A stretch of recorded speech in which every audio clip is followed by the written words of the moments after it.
La joie est pour nous de vous retrouver encore une fois dans notre émission Savoir en parler. Nous sommes très heureux, comme vous le savez très bien, notre émission a toujours disponibilisé ces espaces pour réfléchir autour de ce que peut-être nous ignorons et de tout ce qui pouvait faire la fierté d'une nation ou même un développement pour ces pays, les beaux pays, la République démocratique du Congo, un pays que tout le monde a toujours qualifié un pays potentiellement riche, mais les potentialités ne sont pas seulement dans les minéraux, mais c'est aussi les potentialités qui font la fierté de cette nation, c'est les potentialités touristiques. Alors votre émission revient sur cette question où vous voudrez encore réfléchir davantage avec les professionnels du domaine. Nous recevons pour vous une dame, encore une fois, une dame, parce que vous avez appris autrefois que les dames réfléchissaient aussi autrement que ce que les hommes pouvaient faire, peut-être là où les hommes aussi ont réfléchi, les dames aussi viennent pour porter leur contribution. Nous recevons pour vous Marie Anjoun, qui est coordonnatrice de l'ONG Token Africa, une organisation qui travaille beaucoup plus dans le domaine du tourisme. Alors avec elle, nous allons réfléchir et nous allons partager l'expérience, c'est tout ce que nous pouvons faire pour développer notre nation à travers d'autres branches qui sont le tourisme. Et avec elle, je pense que le temps est bien, ou le décor est bien planté, ce que je n'ai pas encore dit, peut-être elle-même pourra avoir l'opportunité de nous le dire au cours de cette émission. Madame, soyez la bienvenue. Merci beaucoup. Très heureux de vous retrouver. Encore dans notre télévision environnementale. Nous avons déjà réfléchi autour du tourisme, mais d'une manière un peu survolée, parce que c'était autour d'une émission équistique. Mais aujourd'hui, c'est dans Savoir en parler, nous voulons réfléchir sur les potentialités touristiques. République démocratique du Congo, un pays qui peut aussi se développer avec le tourisme. République démocratique du Congo, un pays qui peut se développer avec le tourisme, oui. À 100% sûr, oui. 100%. Ça peut se développer à 100%, je suis sûre. Pas même à 25%, mais à 100%. Non, à 100%, oui. Qu'est-ce que vous trouvez d'attraction dans ces pays qui peut être comme socle du développement? Déjà, pour moi, ce que je trouve d'attraction, je ne vais pas aller dans beaucoup de sciences, je dirais déjà la population. La population. La population. La RDC, c'est parmi les grands pays du monde. Quand je dis grands pays, en termes de population, jusqu'en 2020, nous étions à plus de 92 millions d'habitants, donc voilà. 92 millions pour le français d'habitants. Et rien que Kinshasa, la ville, la capitale, a plus de 17 millions d'habitants. 17 millions, ça veut dire que... Bien que c'est toujours probable, et comme les recensements ne se font pas, mais on tourne autour de ça. Non, les recensements ne se font pas, mais il y a de moyens. Il y a de moyens pour identifier le nombre d'une population. Nous avons des maternités qui font des statistiques chaque jour d'ailleurs. Nous avons des maternités, nous avons des cimetières. Nous avons des donc les entrées et les sorties. Les entrées et les sorties. Donc là où les personnes naissent, c'est là où ils meurent. Donc, très bien. Mais comment des personnes peuvent déjà constituer une attraction touristique? Notre façon d'être peut aussi traduire une culture qui peut attirer les uns les autres à venir visiter le Congo? Oui, bien sûr. Nous parlerons, je vais aller par exemple, juste un exemple très simple, notre musique congolaise, par exemple. Ce sont des humains, ce sont des Congolais qui les composent. Deux fois parce que nous sommes au Congo, nous nous disons, bon, écoutez, c'est notre musique, on est habitué. Mais ce n'est pas vrai parce que ailleurs, je dis bien ailleurs et partout dans le monde, on sait écouter la rumba congolaise. Je dis partout dans le monde et j'insiste, je le dis avec assurance, parce qu'il y a des pays comme des pays arabes où personne ne parle, très peu de personnes déjà parlent anglais et personne ne parle ni français ni lingala, mais ils écoutent la musique congolaise. Et ça, c'est quelque chose... Juste, mais qu'est-ce qu'ils apprécient là? C'est juste le rythme ou C'est le rythme et c'est l'homme congolais, c'est la personne congolaise. On a connu beaucoup de stéréotypes que d'ailleurs Token Africa essaye de lutter contre ces stéréotypes du genre l'homme congolais il vit dans l'escroquerie, ça j'ai entendu ça quelque part. L'homme congolais, quand je dis homme c'est vraiment femme et homme, homme en majuscule, voilà. Mais en réalité ce n'est pas ce que les gens voient de nous. Les gens qui nous approchent, ils voient de nous un peuple très joyeux. La population congolaise est un peuple qui, malgré tout ce que nous traversons, nous sommes restés debout et nous sommes restés dans le sourire. Très bien, mais la question que nous vous avons toujours posée, vous êtes lancé dans le tourisme, Vous avez été motivé d'abord par quoi? Pour ne pas se lancer dans la politique facilement. Vous êtes intelligente, vous avez la capacité de vous battre. Et 2-3 mois après, vous pouvez avoir des nominations dans le cabinet ministériel. Pourquoi pas devenir ministre, genre, femme et enfant. Vous allez vous retrouver facilement. Mais vous allez vous lancer dans le tourisme, un domaine qui ne prête pas vraiment l'attention des femmes. Oui, d'abord je dirais je bénis Dieu. Parce que ce n'est pas venu de moi-même, je n'ai pas eu toute la compétence pour le faire. Voilà. Mais l'histoire du tourisme vient de très loin, j'ai toujours dit ça. C'est que mon père, quand nous étions enfants, il nous faisait voyager. Voilà.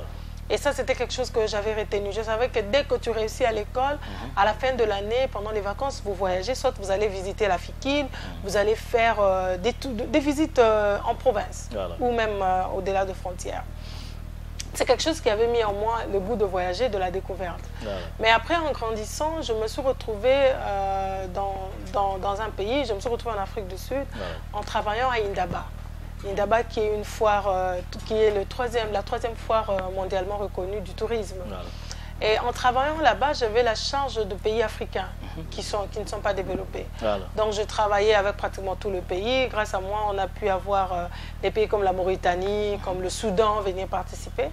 Et quand j'ai vu comment j'ai aidé les autres pays à développer, je me suis dit, mais tiens, mais le tourisme peut se développer aussi chez nous. Voilà. Pourquoi pas? Et après, donc, à force de travailler dans ce domaine, il y a eu cette passion qui était peut-être cachée, qui s'est révélée en moi. Pour nous, pour moi, pour Tokende Africa, le tourisme n'est pas seulement question d'argent. Comme vous avez dit, je pouvais bien faire la politique. Je crois que j'en ai la compétence. Mais ce qui m'amène un peu plus à m'attacher, c'est vraiment la passion. Qu'est-ce que nous allons léguer à la prochaine génération? Très bien. Parce que même notre hymne national dit nous allons bâtir ton sol, nous allons peupler ton sol, nous allons le bâtir pour léguer à la génération suivante. Donc, et cette chanson, vous êtes dans la vision du développement durable déjà. Exactement, oui. Et cette chanson est restée, comme je dirais d'ailleurs dans beaucoup d'activités officielles. Ouais. Il est très difficile d'entendre l'hymne national. Et même lorsqu'on joue l'hymne national... Certains officiers ne chantent pas. Non seulement qu'ils ne chantent pas, mais ils touchent leur téléphone. Ouais. C'est-à-dire dans des pays organisés, dans des pays réglementés, non seulement que les gens devaient respecter l'hymne national, mais si quelqu'un commet une faute, parce que ça c'est une faute, c'est une atteinte au drapeau du pays. Voilà. Ça devait normalement ne pas se passer comme ça. Yes. Mais ici ça se passe comme ça parce que les gens n'ont pas pris conscience de la chanson de notre hymne national. Et nous avons dit nous allons travailler de manière à ce que la génération qui viendra après, si notre génération a été sacrifiée, ça fait 60 ans, 62 ans depuis l'indépendance, que la RDC est restée un pays où personne n'en parle positivement. Très bien. On pense toujours qu'un pays où il y a la guerre, un pays où vivent les groupes armés. C'est comme si tous les groupes, toutes les provinces sont siégées par les groupes armés. Alors que, bien sûr qu'on ne minimise pas là où ils sont, mais il y a moyen aussi de parler positivement de ces pays. Oui, mais moi, je le dis toujours et je le dis avec beaucoup de fermeté. Ouais. Quel est ce pays dans le monde qui peut lever le doigt et dire qu'ils sont parfaits? Voilà. Partout, il y a toujours des poches d'insécurité. Il n'y a aucun pays où l'insécurité ne règne pas. Voilà. Pour autant, j'ai fait plusieurs pays dans le monde et même le pays on prétend dire c'est des grands pays, il y a de l'insécurité. Très bien. Et je parlerai aujourd'hui, on est en train de parler de l'Ukraine, juste pour faire une parenthèse, la guerre de l'Ukraine. Aujourd'hui, la communication qui sort pour cette guerre-là, c'est comme si tout le monde doit porter son soutien, tout le monde doit aimer, doit accompagner. Voilà. Mais lorsqu'il s'agit de la RDC, de l'Est, c'est comme si nous devons nous battre nous-mêmes. Voilà. Et le comble, c'est que nous ne savons même pas communiquer. On nous demande de déployer les efforts nous-mêmes. On nous demande de déployer les efforts, on va se débrouiller, c'est bien, mais est-ce que nous-mêmes, on est conscient que ce pays est notre héritage. Très bien. Et que si nous ne prenons pas soin de ça, demain, nous aurons des enfants. Il y a eu des gens, nos parents, nos grands-parents, qui ont régné pendant une certaine époque. Aujourd'hui, on n'en parle même plus. Ils ne sont même pas mentionnés nulle part. Le plus grand héritage qu'un peuple, qu'une nation ou je dirais qu'un dirigeant peut laisser à son pays, c'est son histoire. C'est son histoire. Mais nous, apparemment, on efface l'histoire de notre pays pour ramener l'histoire des congrès de Vienne de 1815, des congrès de la Révolution française, je sais moi, mois. Donc, presque, on a pris même l'histoire de l'Autriche qui est enseignée au Congo, mais l'histoire du Congo qui n'est pas enseignée. Est-ce que ça aussi, ça fait partie d'une matière touristique? Oui, d'ailleurs, nous avons déjà lancé les assises avec les secteurs de l'EPST, avec la réunion que nous avons organisée, Café Tourisme. Nous avons rassemblé tous les décideurs, donc je dirais les dirigeants techniques de l'EPST. Voilà. C'était pour justement échanger sur le sujet. L'idée pour nous, c'est d'instaurer, implémenter le cours de tourisme dans l'éducation. Dans le programme national. Donc, les cours commencent au niveau de l'école primaire. Maternelle. Parce que l'enfant, on l'éduque dès qu'il quitte sa maison. Pour aller à l'école, il doit déjà commencer à comprendre les minimums qui existent dans la vie et surtout dans son pays. Alors là, que ça prenne de quel caractère? Un caractère général comme on a mis avec la mathématique? Oui, caractère général parce que le tourisme est profond. Très bien. C'est-à-dire, même nous qui parlons du tourisme, nous qui travaillons dans le tourisme, nous ne sommes pas dignes de dire que nous connaissons tout. Voilà. Donc moi, je peux avoir un sujet et je demanderai de l'aide à l'autre parce que je ne peux pas tout comprendre. Le tourisme, c'est un secteur transversal qui prend le transport, qui prend l'économie, qui prend les statistiques, qui prend l'hôtellerie, qui prend les restaurants. Parce que c'est toute la vie alors. C'est toute la vie qui prend les infrastructures alors, aussi. Je vous ai trouvé une fois en train de définir un touriste. C'était au cours d'une séance de formation. J'avais beaucoup apprécié. Vous, qui vous déterminez qu'il est touriste? Un touriste, c'est celui qui quitte son endroit habituel, qui va à un autre endroit pour une courte durée. Une courte durée. Maximum maintenant c'est 6 mois. Avant c'était c'était 1 année. Maintenant c'est 6 mois et c'est 3 mois. Très bien. Donc c'est pourquoi vous voyez quand vous demandez un visa touristique, on vous donne 3 mois. 3 mois normalement dans les pays où on nous respecte. Voilà. Parce que dans d'autres pays, moi je suis choquée quand même et je préfère d'ailleurs lancer un message. Il est impossible de passer dans un pays et avoir un visa touristique de 5 jours. Touriste, oui. On vous dit vous avez... Il y a des ambassades ici qui sont installées au Congo qui refusent de donner 3 mois parce que normalement la loi de l'immigration et dans la loi du tourisme vous autorise pendant 3 mois d'avoir un visa touristique 3 mois. Voilà. Certains c'est 1 mois, c'est 1 à 6 mois. Donc on ne peut pas vous donner maintenant, on nous donne 10 jours, 5 jours. Mais 10 jours là pour faire quoi? Juste vous arrivez et puis... C'est-à-dire si vous avez demandé 5 jours, on vous donne 5 jours, c'est impossible. C'est-à-dire vous ne donnez même pas la chance à la personne de visiter votre pays. Effectivement. Donc, oui. Donc, mais ça c'est aussi une question diplomatique que nous devons travailler. Le tourisme va même au-delà de la diplomatie. Ça va jusqu'à la coopération, aux zones de libre-échange. Comment nous nous échangeons? Parce que aujourd'hui, avec le Covid, nous avons eu dans la région Afrique, parce que je suis, on appelle en anglais chairperson de l'association African Tourism Organization. On a eu des réunions pendant le Covid. On s'est rendu compte qu'au fait, il est difficile qu'un touriste étranger, enfin en dehors de l'Afrique, puisse venir en Afrique seulement pour un seul pays. Voilà. Il faudrait qu'il y ait des zones de libre-échange, des zones liées au tourisme qui permettent, s'il vient au Congo, il peut faire le Burundi, il peut faire le Kenya, le Rwanda, l'Ouganda et retourner au Congo pour repartir. C'est-à-dire son package va lui servir s'il doit dépenser 5 000 $ pour son voyage, au moins il aurait visité tous ces pays. Voilà. Mais ça ne se négocie pas de nous à nous-mêmes. C'est le gouvernement. C'est au niveau régional. C'est au niveau régional, c'est au niveau, je dirais même c'est au niveau de l'État qui va bien négocier la coopération. À titre d'exemple, on est tous membres de la SADC, avec les 16 pays, mais il y a des pays où le passeport de la RDC ne passe pas. Alors que nous sommes membres de la SADC. Et ça, c'est un choc. Parce que moi, je suis allée quand je suis allée pour la réunion de la SADC à Gaborone, au Botswana, j'ai été compliquée dans chaque frontière parce qu'on me disait oui, mais son passeport est congolais. Passeport congolais, mais c'est pas un passeport. C'est pas un passeport qui n'est pas valable. Il a fallu que je puisse débattre, que je puisse m'excuser, que je puisse parler pour qu'ils appellent. En fait, ils appelaient l'immigration botswanais pour vérifier si le passeport congolais pouvait passer et que je pouvais prendre le visa aéroportuaire. Ça c'est pas normal. Comment un pays comme le Botswana peut nous refuser? Peut-être peut compliquer un grand pays comme la République. Un pays de 2 300 000 habitants. Ce qui ne représente presque pas... C'est pratiquement une seule commune de Kinshasa. Voilà, qui ne représente pas la ville-province de Kinshasa. Exactement. Mais pour arriver, vous avez plus de complications. Exact. Alors, est-ce que le problème, ce n'est pas nous-mêmes d'abord? Parce que vous avez dit, la première matière touristique qu'on trouve, c'est l'homme. Est-ce que nous-mêmes, comme l'homme congolais, nous ne sommes pas en train de faillir à notre émission? C'est ce qui fait quand même que nous ne sommes pas considérés.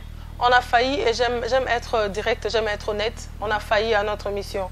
Il y a beaucoup de choses qui ne marchent pas, voilà, mais qu'on refuse d'en parler et qu'on évite que nous puissions en parler. Voilà. Si vous parlez, alors vous êtes attaqué par... Vous êtes attaqué, il y a la presse, il y a des petits, comment je vais dire, à qui on dit petits, il y a des ministres, des dirigeants, des gouvernants, de tout ça, qui vont vous suivre, qui vont vous mettre mal à l'aise. Mais pourtant, si on veut avancer, si c'est la RDC qui doit gagner, nous devons dire la vérité telle qu'elle se présente. Les gens doivent accepter des critiques alors. Ils doivent accepter surtout que ce sont des critiques constructives qui peuvent facilement permettre que vous puissiez améliorer. On est dans une phase où, comme je disais, 62 ans après l'indépendance, le Congolais vit sur une terre étrangère. Voilà. Combien d'enseignants, nous avons eu les échanges, des réunions avec les enseignants des ateliers, où nous avons des enseignants qui ont enseigné. Nous avons plus de 945 000 enseignants dans le secteur de l'EPST. Voilà. Mais combien parmi eux ont voyagé pour visiter des sites touristiques, des sites dont ils ont enseigné aux gens? Vous avez parlé d'un point important ici. Ouais, même dans la ville-province de Kinshasa, beaucoup d'enseignants ne connaissent pas des sites. Ne connaissent pas. Vous avez parlé d'un point important ici, on nous enseigne l'Autriche et tout ça. Est-ce que ça ne devait pas nous révolter, nous les Congolais? Combien de la matière congolaise est enseignée ailleurs? Zéro. Zéro. Il n'y a aucun pays qui enseigne le Congo. Sauf ceux qui enseignent le Congo pour venir exploiter nos minéraux. Exactement. C'est des spécialistes de la République du Congo. Juste ça, c'est vraiment... Et puis, on nous lit souvent à la Belgique. Or, nous sommes un État indépendant. Nous sommes un pays indépendant. Nous devrions être capables de parler de nous aux autres. Voilà. Je me suis retrouvée dans une salle de conférence où j'étais la seule Congolaise et c'était la première fois qu'ils aient une Congolaise entrepreneur dans le tourisme se présenter. Et c'est grâce à votre entrepreneuriat que vous avez été primé au niveau de Botswana. Oui, gloire à Dieu d'ailleurs. À République du Congo, vous avez été sélectionné au nombre de combien? Pour le Congo, ouais. Il y avait 7 membres, mais j'étais la seule à être primée. Donc vous portez le chapeau de la République du Congo. Pour l'instant, c'est au sommet de la RDC. Ah, j'espère. On ne peut pas contredire parce que ça s'est fait réellement. Oui. Mais alors, le problème que nous avons ici, c'est comprendre aussi cette potentialité que nous avons. Parce que le Congo est en train de partir sur des bases que nous pouvons appeler facilement des confusions. On sait que nous avons les diamants, les cuivres, les cobaltes, les zincs. On peut se lancer là. Mais les gens ne connaissent pas réellement la matière touristique que nous avons pour créer peut-être ou entreprendre dans ce domaine. Qu'est-ce que nous avons, à part les hommes comme vous avez cité? Ok, en dehors des hommes, c'est que le Congo a, c'est sa tradition. Sa culture. La culture congolaise. La culture congolaise, elle est vaste. Dans toutes ses formes. On a plus de 78 886 villages. Ah bon? Vous mettez même le nombre de villages. Ah, oui, les chiffres ne mentent jamais. Très bien. On a 788 860 villages congolais. Voilà. C'est-à-dire, ça fait... Je ne sais pas si vous comprenez la potentialité. Je comprends déjà, nous qui passons souvent dans les villages. 886 modèles de vivre. Voilà. 78 886 états d'âme. Voilà. 78 886 cultures, traditions, façon de s'habiller, façon de manger. Voilà. Et dialecte. Très bien. Ça, c'est déjà une richesse. Seulement, il faut le mettre en avant-plan. Il faut étudier cela et les mettre dans un document, dans un cahier. Voilà. Au-delà de ça, c'est que la RDC a le potentiel naturel. On n'a aucun effort à fournir. C'est-à-dire, moi, je suis choquée quand les gens parlent pour redonner l'image, pour redonner les pilons à l'économie nationale. Les gens parlent que nous devons je ne sais pas moi, exploiter les Exploiter mines le pétrole. ou les pétroles. C'est un choc. Je suis choquée et je ne sais pas s'il y a autant de Congolais patriotes comme moi qui arrivent à être choqués quand les choses ne marchent pas. Et vous direz que vous n'êtes pas patriote parce que vous combattez un projet de plus de 200 milliards de dollars. Est-ce que l'argent a résolu déjà un problème au Congo? Ça, c'est une question que je cette fois-ci, le tout le monde. budget va Combien de budgets sont sortis? 200 milliards de dollars, madame. Je suis désolée, mais je suis dans des projets, des financements venant parfois de la Banque mondiale, FMI et tout ça. Tous les grands bailleurs qui essaient d'investir au Congo, combien de millions de dollars qui sont sortis? Je ne suis pas venue ici pour accuser quelqu'un, mais combien c'est une réflexion, madame. Ça, c'est une réflexion complètement scientifique. Dans les bureaux, le bureau des dirigeants, qui sont sans trace, qui finissent par se dissiper. Il n'y a aucune trace de cet argent. Mais entre-temps, c'est les pays qui doivent. Voilà. Il doit à la Banque mondiale, il doit, je ne sais pas moi, au FMI, il doit... Au finish, nous sommes classés parmi les pays pauvres et très endettés. Alors qu'il n'y a pas de projets qui sont faits. Dernièrement, j'ai suivi un monsieur à la télé qui a dit, si vous voulez voler, travaillez avec 80% au moins, soyons un peu sérieux. Et le 20%, vous pouvez mettre dans votre poche. Malheureusement, on fait l'inverse. Non, on ne fait même pas l'inverse, c'est-à-dire on prend la totalité et puis on essaie de s'endetter pour utiliser 1% dans le projet. C'est inhumain. À ce niveau, c'est inhumain. Et moi, je dis avec affirmation que le tourisme est capable de ramener de ressources incommensurables. Mais est-ce que dans le tourisme, on ne va pas s'endetter pour investir comme entreprise, que le tourisme devienne la matière première de la démocratie du Congo? On sait qu'il y a des pays qui se sont développés grâce au tourisme. Est-ce que si nous nous lançons dans le tourisme, on ne va pas s'endetter pour rester toujours pays pauvre et très endetté? On ne pourra pas s'endetter. Parce que c'est là où même se fixent nos objectifs en termes d'introduire le cours du tourisme. C'est la conscientisation de la population. C'est ramener le patriotisme, l'amour du pays au pays. Parce qu'ils ne peuvent vendre quelque chose que l'on connaît. Voilà. Je ne peux parler du bien de ma parcelle familiale, je parle de la parcelle familiale, parce que je connais. Combien de gens sont traités pour l'héritage de leur papa? Parce qu'ils connaissent la valeur. C'est-à-dire, il y a possibilité de vivre avec le tourisme. Je donnerai plein d'exemples de plusieurs autres pays, tant africains qu'ailleurs. Aujourd'hui, les Qataris sont en train d'investir dans le tourisme parce qu'ils savent que dans 50 ans, ils n'auront plus de pétrole. On avait aussi l'ouverture des frontières entre, je crois, Algérie et Tunisie, comment les gens se bousculaient pour aller faire du tourisme. Exactement. Ils se sont dit déjà que dès qu'on fait ça, c'est que le tourisme va encore rapporter beaucoup d'argent. Mais pendant ce temps, vous venez de relever un point très important. Nous n'avons pas la conscience de tout ce que nous possédons. Est-ce que nous ne sommes pas comparables aux enfants qui habitent un pays riche, mais qui n'ont pas encore conscience de ce qu'ils possèdent? Nous sommes plutôt comme des enfants à qui la grand-mère a mis l'argent dans un livre et on lui a donné, on dit, à chaque fois que tu auras besoin, tu auras un problème, va lire le livre. Voilà. Et l'enfant dit non, je ne lirai pas parce que j'ai faim, j'ai besoin d'argent. Alors que l'argent est dans les livres. Alors que l'argent se trouve dans son livre. Et ça, c'est la RDC, ça, c'est les Congolais. Et c'est... À chaque fois que je parle, même quand je prends la parole dans des conférences internationales, je suis plus émotionnelle parce que j'ai visité la RDC, j'ai mené des enquêtes en RDC. Il n'y a pas un pays qui peut se comparer à la RDC. Il n'y a pas un pays. D'ailleurs, je dis que la RDC est le plus beau pays du monde, ceux qui t'aiment pièce contre pièce. Voilà. Je peux démontrer de A à Z ce que la RDC peut posséder. Mais la possibilité de le rendre public, de le valoriser, ça ne dépend pas des autres, ça dépend de nous. On ne peut pas attendre faire venir l'Union européenne pour venir parler de la RDC. On ne peut pas attendre faire venir les Américains pour venir mener des enquêtes et parler de la RDC. C'est-à-dire c'est notre devoir, c'est 92 millions d'habitants, plus de 92 millions d'habitants. C'est-à-dire c'est plus de 92 millions de personnes qui peuvent impacter les réseaux sociaux rien qu'en postant un post positif sur le pays. Commençons par là. Surtout que vous avez parlé de la nature qui attire réellement. Nous avons des sites tout naturels qui se sont aménagés d'eux-mêmes. Et tout ce que ça demande, c'est juste l'organisation pour que les gens viennent visiter. Mais maintenant, nous sommes en train d'échouer par rapport à cette organisation. Le vrai problème, quand nous prenons bah, nous le savons bien, même pour quitter Kinshasa vers une province, je prends Kinshasa ou Lubumbashi, déjà des formalités que vous rencontrez au niveau de l'aéroport vous découragent déjà.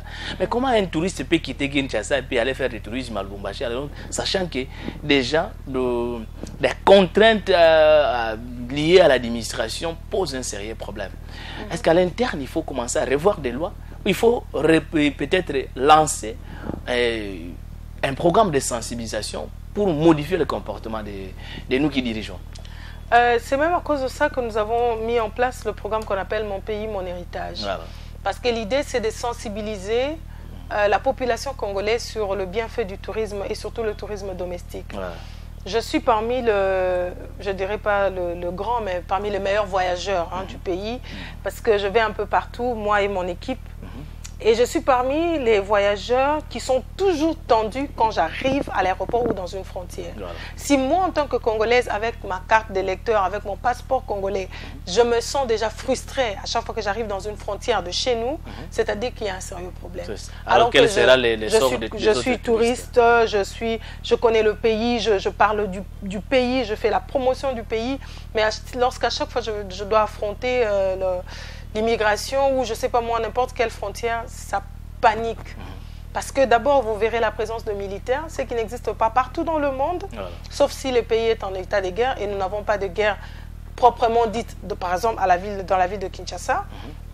Vous devez affronter tellement de services et là vraiment, je ne sais pas s'il y a un miracle qui va se faire pour l'aéroport pour qu'il n'y ait pas autant de personnes qui ne sont pas identifiées.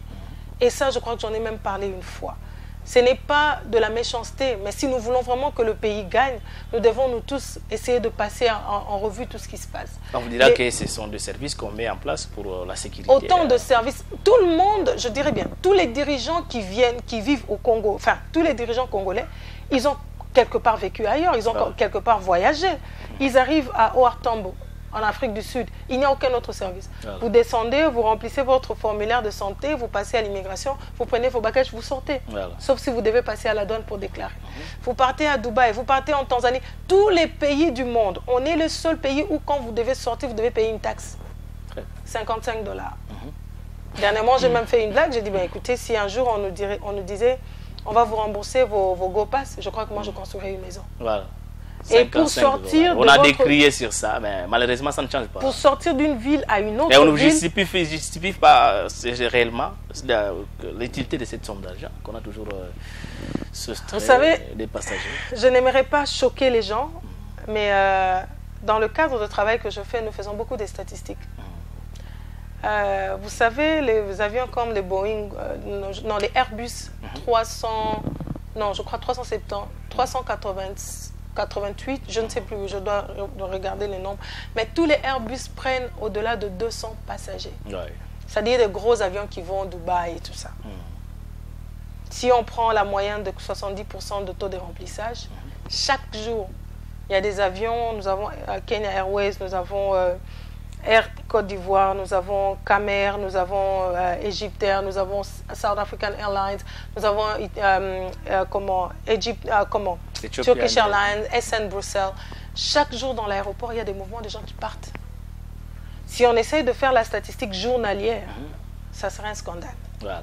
Et je prie, pardon, il ne faut pas venir me suivre. C'est juste que je suis congolaise. C'est une réflexion, parce que c'est nous qui payons ça à chaque fois que nous voyageons. Donc moi, en tant que Congolaise qui paye cette taxe-là, et que j'arrive à l'aéroport, au retour, je dois encore payer 45 $ pour le test Covid. C'est-à-dire, nous, 45 $. Lorsqu'on doit inviter un visiteur, on lui dit 55 $ à l'aller, comme taxe, et 45 $ au retour. Ça fait 100 $. 100 $. Donc il ne comprend pas, il a payé 100 $ en francs CFA, ça fait 60 000 francs CFA. En francs congolais, c'est 200 000 francs. 200 000 francs CFA. Que tout visiteur, sauf si vous avez votre vaccin, est obligé de payer. Et moi, la dernière fois que j'ai eu une interaction, j'ai posé la question, est-ce que le vaccin ou le test Covid est pénal? Voilà. On ne m'a pas répondu. Vous n'aurez pas de réponse. Mais alors, on continue à réfléchir, c'est autour des potentialités. Nous avons des sites touristiques. Les gens pensent que si on parle des sites touristiques, ils ne voient que les parcs nationaux, les réserves domaines de chasse et les jardins botaniques et zoologiques. Ils se limitent là. Mais ils oublient qu'aussi un lac aussi, peut-être un site touristique. Oui, les sites touristiques ne sont pas seulement catégorisés en termes de parcs nationaux. Les sites touristiques, nous avons 4 catégories de sites. Nous avons des sites naturels, des sites historiques, des sites historiques, il y a les sites archéologiques et tout ça. Nous avons des sites industriels et nous avons des sites culturels. Donc, je donne un exemple. Par exemple, le mausolée de Musée Laurent Désiré Kabila. C'est un site historique. Parce que dans ce site-là, vous aurez l'histoire de ce vaillant héros. Les mausolées, je ne sais pas moi, de Lumumba, c'est un site touristique. Mais qu'on a laissé au vu aussi de tout le monde, où tout le monde peut visiter gratuitement. Voilà, oui, la visite gratuite n'est pas mauvaise. Seulement, ça doit être orienté. Voilà. Je ne sais pas pourquoi, au Congo, dans chaque site, c'est comme si c'est une loi, il faut qu'on trouve les militaires. C'est effrayant. Peut-être pour sécuriser. La sécurité du peuple, vous connaissez, moi j'ai quand même eu la chance de vivre un peu à l'époque de Mobutu. La sécurité du peuple, c'est les gardes civils. Voilà. On les appelait à l'époque les policiers. Parce qu'un policier bien formé, il sait son rôle, il sait ses limites. Ça. Mais un militaire armé, ça donne... fait toujours peur à ceux qui arrivent. Ça fait flipper. Et généralement, surtout quand vous avez des gens qui n'ont jamais mis pied au Congo, qui veulent venir ou qui viennent d'arriver, ils voient des militaires, c'est compliqué. Voilà. C'est très compliqué. Alors, vous avez tout ce que nous avons ici. Je ne sais pas par quelle province il faudra commencer, mais toutes les provinces au moins attirent. Si vous vous rendez au Congo central, je vous ai vu dernièrement à Mwanda, vous êtes venu après moi, je pensais que vous pouvez me trouver là. Alors, on s'est croisés peut-être en cours de route, mais je vous ai vu à Mwanda. Tout ce qui restait, que vous puissiez nager dans l'océan. Mais tout ça, c'est apparemment qui n'est pas considéré, parce que vous ne sentez pas l'engouement des gens qui quittent Kinshasa, qui se dirigent vers Mwanda. Alors que nous avons des endroits très merveilleux.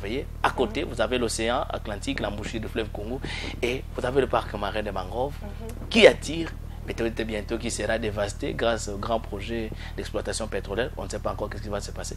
Mais au moins, quand vous vous rendez dans ces milieux, quel est le message réellement que vous cherchez à transmettre à la population congolaise? Parce que c'est à elle d'abord de consommer toutes ces informations. Oui, le message qu'on essaie de transmettre à la population congolaise, c'est celle de dire ton pays et ton héritage. Voilà. Donc il faut l'explorer. Nous explorons pratiquement tous les coins du Congo. Et comme je dis toujours à mon équipe, je dis écoutez, on va partir sans informer. Nous ne voulons pas les protocoles. Voilà. Les services de protocole tuent la réalité. Vous savez, si aujourd'hui, c'est vraiment une parenthèse, si aujourd'hui nos ministres, nos DG, tous nos dirigeants, je dis bien, c'est vraiment juste une idée banale. Prenez la décision de dire, voilà, nous n'allons pas à l'aéroport, nous n'allons pas aller au salon. Voilà. On va passer par la voie que tout le monde passe, mais on va passer en casquette et jeans pour voir la réalité. Et je crois que le lendemain, les choses peuvent changer. Les choses vont changer. Mais comme ils sont pris comment dire, dans les mix, voilà. Ils ne connaissent pas, ils ne voient pas comment nous on souffre, nous les voyageurs. Ils passent directement. Avec la chaleur qu'il y a dans l'espace d'accueil, avec les agents et le nombre d'heures que vous mettez debout, des fois vous descendez d'un avion. Il n'y a pas de place assise. Et vous êtes obligé de rester debout. Et le gens on vous contrôle pour entrer à l'aéroport et on vous dit que seuls les passagers peuvent entrer. Dans quel aéroport vous avez vu un seul passager passer? Les passagers passent toujours avec des accompagnateurs. Parce qu'ils ont besoin de causer. Ils ont besoin de se dire au revoir. Je ne peux pas voyager, laisser mon mari dehors, aller faire les formalités qui me prendront plus d'1 heure. Voilà. Et donc, pour nous, nous voulons communiquer la liberté de voyager dans son pays. Nous voulons communiquer, nous voulons sensibiliser la population congolaise à utiliser le tourisme local. Au lieu de continuer de faire des voyages, nous tous nous aimons aller ailleurs, mais il faut commencer par chez toi. Voilà. Il faut être capable... Les gens préfèrent aller en Europe à la place d'aller dans les parcs, dans les provinces, la République du Congo, alors que c'est très calme dans nos provinces. Des pays où c'est dirigé. C'est meilleur. Et puis c'est moins cher aussi. C'est meilleur, c'est moins cher. D'ailleurs, je suis contente que voilà, une partie des luttes avait donné, parce que finalement, les billets qui étaient à l'époque $360 Kinshasa Lubumbashi, maintenant c'est à 197. Il faut quand même dire coup de chapeau. Il y a des informations aussi, il y a des choses bien qui arrivent. Il ne faut pas seulement qu'on reste dans ce qui ne marche pas. Il faut aussi encourager encourager ce qui marche. Il faut encourager. On avait un passeport à 250 $. Aujourd'hui, on paye un passeport à 100 $. Je le dis parce que moi, je l'ai fait. Donc, à 100 $, quand vous payez les autres frais, ça dit que vous n'arrivez même pas à 150 $. Et aussi, quand vous arrivez à l'aéroport, vous avez l'image de l'Okapi. C'était l'image qui m'a attiré. L'image de l'Okapi. L'image de l'Okapi. Vous avez l'image des rhinocéros. Vous avez des animaux emblématiques, même des bonobos. Ça donne quand même l'espoir peut-être demain pourra changer positivement. Oui, c'est toujours un bon début, mais en termes de service, en fait la RDC, nous avons tout. Quand je dis nous avons tout, je peux vous citer autant de biens, des ressources naturelles qu'humaines que nous avons, mais ce qui nous manque, c'est le service. Voilà. C'est-à-dire, à un certain niveau, tous les services devront être sensibilisés. Ils devront changer les mentalités. On doit arriver à un niveau où on se dit, maintenant, ce n'est plus l'intérêt de X, ce n'est plus l'intérêt d'Y, ce n'est pas pour mon chef que je fais ça, mais je fais ça pour mon pays. Voilà. Et que c'est la RDC qui doit gagner. Quand nous tous, nous allons arriver à cette même réflexion, je crois qu'il y a beaucoup de choses qui vont se faire de ça. C'est dans le cadre de rendre quand même les services à la nation que vous formez des guides touristiques. Exactement. C'est dans ce cadre-là que nous formons des guides touristes. Ça sera notre 3e session à Kinshasa, le mois prochain en septembre. Mais chaque année, nous le faisons et nous le faisons aussi en province. Voilà. Nous sommes allés jusqu'à Idjouy. À l'île d'Idjouy. Une merveille. Non, une merveille. Hein. L'anglais n'est pas... Le français n'est pas facile. Donc les gens doivent se rendre sur... comment nous appelons ça, les lacs... Mais attendez, ce qui m'a plu le plus, c'est que quand nous sommes arrivés à Goma, on a parlé à nos équipes, on dit écoutez, on va faire une descente à l'île d'Idjouy. Tout le monde, je dis bien ce sont des Congolais. Ouais. Et ça, c'est le grand problème du Congolais. Ils nous disent, oh mais il ne faut pas aller là-bas, il y a trop de sorciers. Ah bon? Oui. Il fuit la sorcellerie.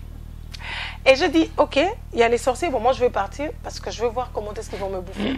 Nous sommes allés et c'est une merveille, c'est une perle. Vous n'avez même pas vu cette sorcellerie? On n'a pas vu parce qu'on était bien accueillis. De toute façon, moi comme en tant que formatrice, dont j'ai eu la grâce de former plusieurs enseignants, c'était une très belle expérience.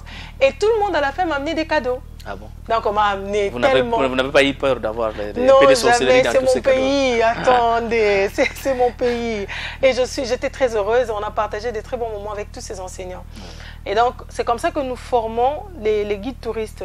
L'idée de former les guides touristes, c'est d'abord de sensibiliser la masse congolaise. Voilà. Parce qu'il y a tellement de capacités, de compétences qui se perdent.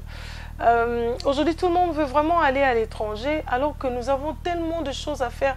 Le pays a plus de 1200 sites touristiques. Ça, c'est quand je dis c'est le comptage global. Voilà. Mais si on va dans les comptages détaillés, chaque ville de la RDC est une merveille. Voilà. Chaque province a des merveilles incommensurables. On est le seul pays qui a et des plaines et des montagnes. On est le seul pays qui a le fleuve, les rivières, les lacs. Même les océans. L'océan plutôt. Naturel. Il y a des pays où moi j'ai vu des lacs artificiels. Ouais. Au Congo, nous avons, si je ne m'abuse pas, on a plus de, je crois que c'est plus de 85 lacs au Congo. Voilà. Parce qu'il y a aussi des grands lacs aussi. Il y a des grands lacs, il y a des petits lacs. C'est le seul pays au monde où nous avons les Big Five. Et non seulement les Big Five, au-delà des Big Five, nous avons des animaux endémiques qui sont enviés par les autres. Les bonobos que personne n'est pas visité généralement, parce qu'effectivement, il y a un coût aussi. Mais les bonobos, ils ne sont qu'en RDC. Nous avons les okapis qui ne sont qu'en RDC. Combien de Congolais ont déjà vu l'okapi? Mais si on prend le même okapi, on l'amène en France, les gens quitteront le Congo pour aller visiter l'okapi en France. Mais alors qu'ici, il ne peut pas faire un tour à la réserve de la faune à Okapi. Voilà. C'est non loin d'ici. C'est exactement notre travail. Donc notre travail, c'est de ramener la conscience, la conscientisation, de dire aux gens, la même chose que vous avez ici, que vous négligez, si on le mettait ailleurs, vous allez le faire. Et donc, ça va dans le deux sens. Dans le sens où le Congolais doit aller visiter, mais dans le sens aussi où les dirigeants doivent alléger l'accessibilité au site.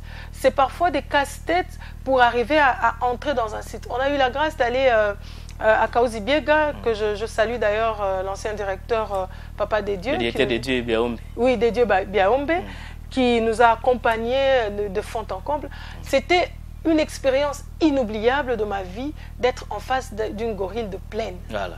Et ça, des espèces vraiment... C'est un animal géant, c'est un animal qui te fait peur. Et on était vraiment, comme vous êtes là. Ouais. Et ça, c'est des expériences qu'un Congolais de naissance doit apprendre. Voilà. Si tous les Congolais arrivent à vivre l'expérience de son propre pays, il n'enviera pas les autres. Et même quand on voyagera avec la fierté. Voilà. Moi, je suis allée à la SADC, quand on discutait, je disais, écoutez, je suis congolaise et je suis fière de l'être. Voilà. Je n'ai aucune intention de changer de nationalité et je le dis tout haut, je n'ai jamais eu besoin de changer de nationalité. Je resterai congolaise parce que je sais qu'un jour, ce pays va se lever. Mais est-ce que nous avons acquis beaucoup plus de retard dans le développement du tourisme en République du Congo? C'est parce que ce ministère est venu tardivement ou bien c'est parce que nous ne voulons pas travailler? Non, je pense que déjà, le ministère n'est pas venu tardivement. Parce que si vous regardez la loi régissant le secteur du tourisme, c'est une loi déjà de 97, non, de 77, donc 77, que Mobutu avait laissé. Là, c'était encore greffé, soit au ministère de l'Environnement. Après, c'est devenu, en 83, ils ont encore modifié, en 84, ils ont modifié. Ouais. Donc, c'est-à-dire que l'idée de faire de ce pays une destination touristique était déjà dans les pensées. Mais le problème, c'est l'éveil. Voilà. Parce que le tourisme, c'est pratiquement, comment je vais dire, c'est comme un éveil patriotique. Voilà. Si vous voulez, aujourd'hui, on peut être ensemble, on se met avec des Tanzaniens et qu'on ne s'entend pas. Même si le Tanzanien est ton meilleur ami, aussitôt que son frère arrive, il donne les marchés à son frère. Voilà. Parce que pour lui, d'abord le patriotisme. D'abord le patriotisme. Donc le tourisme, c'est un éveil. Et comme on a séparé après, et que l'éveil maintenant commence à venir, je bénis le Seigneur parce que quand on a commencé ce travail, tout le monde se sont moqués de moi, tout le monde m'a dit écoute, rentre en Afrique du Sud, voilà. Ça va jamais marcher. Mais actuellement, vous avez des invitations. Beaucoup de gens aussi. Non seulement des invitations ici au Congo, mais vous avez été primé comme meilleur entrepreneur dans le secteur. Dans le secteur du tourisme. Bon, ça crée l'engouement et je suis contente. On peut le dire que vous êtes plus mobile que le ministère du Tourisme. Il y a un problème alors. C'est votre avis en tout cas. Ah mais c'est comme ça, c'est le terrain. Moi je suis secteur privé. Donc les secteurs, en fait, il y a une chose que l'on ne maîtrise peut-être pas. Le ministère du Tourisme, c'est lui notre tutelle. C'est lui qui chapeaute, c'est lui qui nous donne les grandes lignes d'exploitation. Mais c'est le secteur privé qui détient le pouvoir de changer des choses, de motiver, de vendre. Je vous donne un exemple. Aujourd'hui, le ministère du Tourisme peut faire un grand événement. S'il n'y a pas la présence du secteur privé, ça sera un événement politique. Parce que c'est un cabinet politique. Voilà. Et donc, les gens qui vendent, c'est les privés, c'est nous. Et peut-être c'est à cause de ça que nous sommes un peu en train de bouger dans tous les sens. Et j'espère que nous serons accompagnés et soutenus par l'État. Ça peut ne pas être le ministère du Tourisme, ça peut être n'importe quel ministère qui pense que ce pays doit gagner. Parce que le tourisme seul, pour l'Afrique du Sud en 2015, ils ont ramené plus de 12% de PIB national. Voilà. Plus de 12%. Alors que chez nous ici, je ne sais pas si ça portait combien, bon, ça laisse encore à désirer. Mais je me pose toujours une question quand on regarde ce qui se passe sur terrain. Parce que vous êtes dans ce domaine, au moins, ça peut vous déranger. Ou ça vous dérange, ou ça doit vous déranger. Chacun construit son hôtel et puis il attribue le nombre d'étoiles. Je construis un hôtel plutôt de 5 étoiles, 3 étoiles, 2 étoiles. Et le ministère du Tourisme n'est 10 mots. Mais ceci aussi, ils arrivent à vous facturer aussi à la taille de 4, 5 étoiles. Mais en réalité, les services qui sont là ne sont pas des services de 5 étoiles. Mais ceci aussi, ce sont des potentialités que le ministère fait. Ou soit on sert quand même ces investisseurs sur un plateau d'or. Alors, je veux vous donner, moi je ne veux pas entrer dans une polémique, mais je veux vous donner la liste qui fait d'un hôtel un 5 étoiles. Voilà. Comme ça, vous direz pour les restes. Voilà. Dans un 5 étoiles, il faut qu'il y ait un spa. Un spa, c'est-à-dire espace massage. Dans un 5 étoiles, il faut qu'il y ait bed and breakfast, c'est-à-dire il faut qu'il y ait un petit déjeuner le matin. Voilà. Et un petit déjeuner, c'est généralement le buffet continental. Dans un 5 étoiles, il faut qu'il y ait une salle de gym équipée. Dans un 5 étoiles, il faut qu'il y ait une piscine. Pas avec un seul instrument, vous venez seulement juste comme... Exactement. Je ne sais pas comment on appelle ça. Il faut qu'il y ait une piscine. Il faut qu'il y ait un service de concierge. Concierge, c'est-à-dire quand quelqu'un veut se renseigner pour des sorties, pour aller quelque part, il faut qu'il y ait un service de concierge. Et dans un 5 étoiles, il faut qu'il y ait ce qu'on appelle le service en chambre. En dehors des outils. Parce qu'il y a des matériels qui sont exigés pour nommer un 5 étoiles. La qualité de matériel. Vous n'allez pas aller acheter vos histoires en Chine. Je ne critique pas la Chine. La Chine Chine comme les produits de seconde génération. Les produits qu'on envoie en RDC, généralement. Voilà, et puis vous allez venir, vous mettez ça trop brillant, trop de couleurs, vous dites que c'est un 5 étoiles. Les couleurs pour un 5 étoiles sont différents des autres étoiles. Même aussi l'espace des chambres. Les espaces en termes dimensionnels, c'est-à-dire il y a des mètres carrés à respecter pour une chambre d'un hôtel 5 étoiles. Il y a des outils pour les toilettes, c'est-à-dire dans une toilette 5 étoiles, la personne doit trouver tout ce dont elle a besoin pour aller prendre sa douche. Très bien. Sans amener quelque chose d'autre. Il y a l'entretien, il y a la propreté, il y a le nombre d'issues de secours, il y a le nombre d'extincteurs. Il y a le restaurant. Un hôtel 5 étoiles doit avoir un restaurant. Un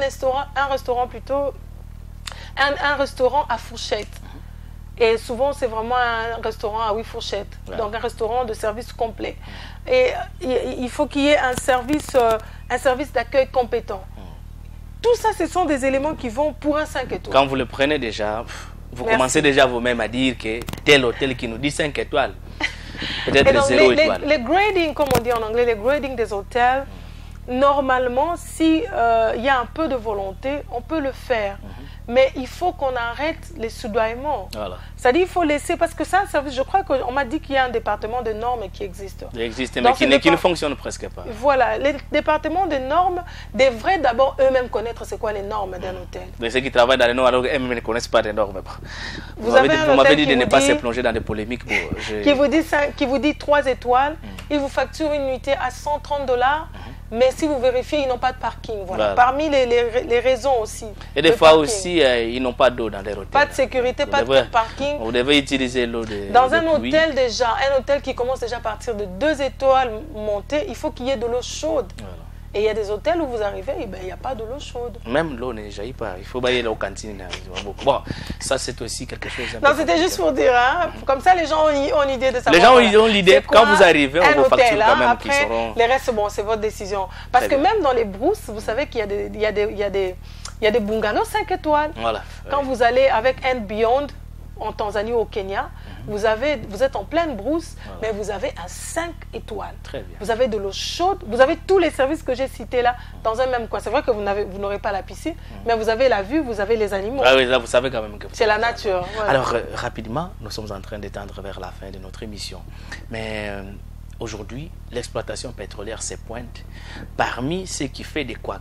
On a suivi, Greenpeace a initié des pétitions où 100 000 personnes ont signé pour qu'on puisse annuler l'appel d'offres qui a été lancé le 28 et le 29 pour l'exploitation pétrolière, parce que Greenpeace suppose quand même avec des organisations de la société civile qu'il y aura presque 9 donc sur 16 blocs qu'on avait lancés en premier, 9 aires protégées seront touchées, ou 9 blocs plutôt touchent les aires protégées. Et quand vous comptez le nombre d'aires protégées qui vont toucher, qui constituent en même temps les véritables sites touristiques déjà organisés, qu'on peut seulement chercher à améliorer, seront touchés. Vous, en tant qu'actrice dans le secteur du tourisme, ces projets est vraiment le bienvenu, ou vient quand même mettre quelque chose qui va faire rétrograder la République du Congo dans quelques pas qu'on a déjà effectués dans ce secteur? Oh, c'est une très belle question. Je ne m'attendais pas en tout cas. Alors, je vais d'abord commencer par dire les aires protégées. Dans les statistiques mondiales, on dit que la RDC, c'est le 5e méga aire protégée, les 5e méga pays des aires protégées. Pour la simple histoire, pour ceux qui nous suivent, les aires protégées, ce sont des espaces de biosphère, là où on n'a pas encore détruit la forêt, et nous avons les COD qui fonctionnent. Donc, avec les capacités de récupérer les CO2. Si on compte parmi les grandes forêts du monde, on a l'Amazonie, on a la forêt équatoriale. C'est-à-dire on n'est pas le 5e, on est 2e. Voilà. C'est que la RDC devait plutôt plutôt faire, si moi j'avais la chance de décider, si j'avais le pouvoir de décider, je vais exiger un prix ou une taxe, ça c'est moi en tout cas, c'est mon avis, ça n'a rien à voir avec les autres. Je vais exiger une taxe pour la consommation du carbone que nous offrons au monde. Voilà. Parce que la RDC nourrit pratiquement le pays d'Afrique avec les carbones qui ressortent. Même le monde entier a gaz à nos tourbières. Quand même. Avec les gaz en effet de serre que nous ressortons à partir de nos forêts. Nous avons la grande forêt équatoriale, nous avons la forêt de Mayombe qui est liée directement avec le Gabon et les autres pays de l'Afrique centrale. Ça. Je vais commencer par là. On va citer le fleuve Congo. Le fleuve Congo. Le fleuve Congo, il nourrit avec les COD pratiquement tous les bassins du fleuve Congo. Il y a même des projets de biodiversité, des financements qui sont prévus par rapport à ça. Je ne sais même pas si c'est déjà arrivé. Rien que pour ça, on peut déjà exiger pas encore, quelque parce chose. qu'on parle des fonds verts qui devraient... Des fonds verts.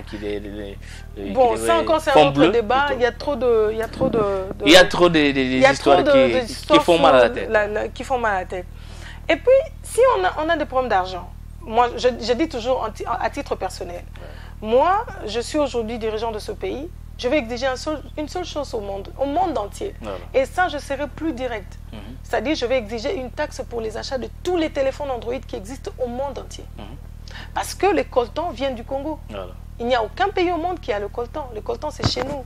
C'est-à-dire, rien que pour cette ressource-là, le fait que la société comme Apple, comme Windows, comme Microsoft, comme toutes ces sociétés-là qui vivent grâce au coltan de la RDC, au lieu de nous faire la guerre, ben, achetez-nous ça. Voilà. C'est-à-dire, si on a des sociétés comme Apple qui sont à la tête des investissements, de l'économie et tout ça, si on exige ne serait-ce que 0,01 $, par téléphone, par outil électronique vendu, voilà. Je pense que, c'est-à-dire la RDC, comme je dis, on a eu un problème de manque de connaissance de notre propre pays. Voilà. Maintenant, s'il y a des gens conscients comme moi, comme vous, ils vont dire, au lieu de chercher à prendre des crédits ou à détruire la nature pour de l'argent, nous allons exiger des taxes. Et ça peut être un sujet. Si, peut-être ils ont tenté que ces taxes-là ne viennent pas dans les différentes COP qui se sont passées. Non. Mais je vous dis, papa. Dernièrement, on a promis que 500 millions de dollars pour les pays du bassin du Congo, qui n'arrivent presque pas pour la RDC. Peut-être ils se sont dit, bon, nous sommes dessus partout. Je suis désolée. Détruisons grâce à cette ressource naturelle non renouvelable. Je suis désolée, on ne peut pas détruire la nature pour faire de l'argent. Là encore, comme je dis, c'est vraiment émotionnel. Pour moi, la RDC, c'est vraiment comme avoir un cœur dans soi. C'est comme une femme qui a une grossesse. Voilà. Donc tu tiens à ce que ça marche. Et je ne sais pas, je n'ai pas le pouvoir, je suis limitée, mais je tiens à ce que ça marche. Mais votre voix compte déjà cette opinion. Pour moi, ça vient contribuer. On ne peut pas, on n'est pas exigeant. Je vous donne des exemples, je vais vous donner des exemples simples. Depuis combien de temps nous payons la taxe de 55 $ à l'aéroport avant de sortir? Voilà. Combien de Congolais se sont levés avec exigence? Personne. Vous arrivez dans un supermarché, vous payez en dollars, on vous remet les francs et on vous remet les bonbons parce qu'ils n'ont pas de petites coupures. Voilà. Combien de personnes sont exigeantes pour dire je vous ai donné l'argent, donnez-moi l'argent? Combien? On vous vend des choses que vous n'avez pas désirées. Voilà, vous arrivez dans un restaurant, on vous sert mal. Combien de personnes sont exigeantes pour dire je ne paye pas tant que vous ne m'avez pas bien servi la nourriture? Si vous faites comme ça, mais les policiers viendront vous arrêter, on vous dira que vous avez escroqué la nourriture de l'autrui. Non, justement parce qu'on ne connaît pas nos droits. Voilà. Combien de gens connaissent leurs droits en termes de consommation? Combien de personnes savent que ce qu'on nous vend aujourd'hui, bon, je vais dire, comme un repas populaire que tout le monde aime, le shawarma, qu'il y a des normes pour servir un shawarma. On n'exige même pas, on vous donne des shawarma, je ne sais même pas, on a fabriqué. Je suis arrivée dans un restaurant, avec quoi, je ne vais pas citer le nom, mais j'ai vu avec plein de Congolais qui entrent, mais les tables étaient en face des toilettes. Ça, déjà, dans l'hôtellerie, ça ne passe pas. Mais est-ce qu'il n'y a pas de les nombres d'hygiène, plutôt les ministères de l'Environnement travaillent ce service d'hygiène qui fonctionne encore. Donc, les gens ne sont pas exigeants. Si on est exigeant, on va le faire. Je donne un exemple. Le Rwanda l'a fait. Voilà. Il a exigé certaines choses. Aujourd'hui, ça a changé. Et touristiquement, le Rwanda évolue très bien. Parce qu'il y a des touristes qui viennent de ça et là. Alors, une question de curiosité. Vous êtes lancé dans ce domaine du tourisme. Est-ce que vous avez trouvé l'espace médiatique favorable pour vous exprimer afin que vous soyez vraiment bien compris par rapport à cette matière? Je dirais vraiment merci beaucoup. J'ai beaucoup parlé. J'ai beaucoup parlé avec émotion, excusez-moi. Quand il s'agit du pays, je m'emporte très facilement parce que j'aime ce pays. C'est mon seul héritage que j'aurai à léguer à mes enfants. Oui, j'ai eu beaucoup de faveurs de médias. Je ne sais pas si je suis permis de citer leur nom. Non, survoler, c'est ma Donc je peux survoler, je dirais Top Congo. Ça a été le meilleur média qui m'a soutenu dès le départ. Donc ils m'ont ouvert les portes.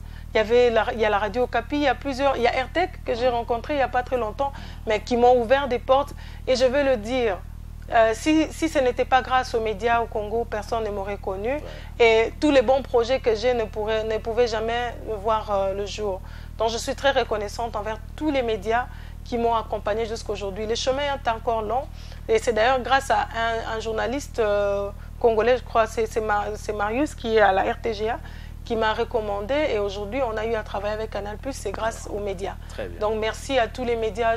Vraiment, je vous porte dans mon cœur. Il suffit que le Congo puisse gagner. Alors, madame, nous sommes arrivés vraiment à la fin. Dernier mot pour l'émission. Pas dernier mot pour la vie, mais dernier mot pour l'émission. Pour l'émission, écoute, bonne chance. Merci. Continuez. C'est des émissions qui doivent ne pas seulement avoir une certaine catégorie. J'aimerais bien que de fois vous ouvrez des débats avec d'autres secteurs. Nous sommes très ouverts à tout. Oui, comme ça permet aux gens d'échanger parce que on parle que la politique et ça détruit le pays. Voilà. On doit arrêter. Donc maintenant, on doit parler de ce qui va faire avancer le pays, qui est d'ailleurs parmi les choses, le tourisme, l'environnement et d'autres sujets. Très bien. Madame Marie-Ange Lundu, je rappelle que vous êtes coordinatrice de l'ONG Tokende Africa. J'aime votre slogan, RDC, mon héritage. Je pense que votre message est bien passé. Nous souhaitons vous retrouver prochainement dans nos émissions pour d'autres sujets liés au tourisme. Merci beaucoup. Voilà, vous avez compris que c'est la fin de notre émission. Savoir en parler, qui a voulu effectivement aborder cette question très importante, les potentiels touristiques que nous avons en République du Congo. On a réfléchi avec des professionnels du tourisme, Madame Marie-Ange Lundu, que vous avez déjà découvert dans nos émissions précédentes. Nous avons voulu encore l'inviter pour partir, pour réfléchir ensemble et surtout continuer à donner des orientations, des idées. Ah, voilà, les mots qui m'échappaient, c'est continuer à donner des idées. Mais à vous aussi de récupérer ces idées, de les exploiter. Parce que, vous savez bien, la radio-télévision environnement et conservation de la nature, c'est travail uniquement dans ces domaines. Parce que la vie n'est pas que la politique. La vie, c'est d'abord l'environnement, après tout. Si nous détruisons notre environnement, les mêmes n'allons plus exister. Si vous avez aimé, dites merci à Christian Sono qui était derrière la caméra et c'est Digli Sumbu qui a assuré la régie finale. Quant à moi, je vous retrouve le jeudi à 18h dans la même chaîne. Mais d'ici là, portez-vous bien, bonne suite des programmes. Mais entre-temps, la rediffusion, c'est aujourd'hui à 23h. Vous qui avez raté peut-être les débits, vous allez le suivre pour la suite. D'ici là, portez-vous bien. Bonne suite des programmes. Au revoir.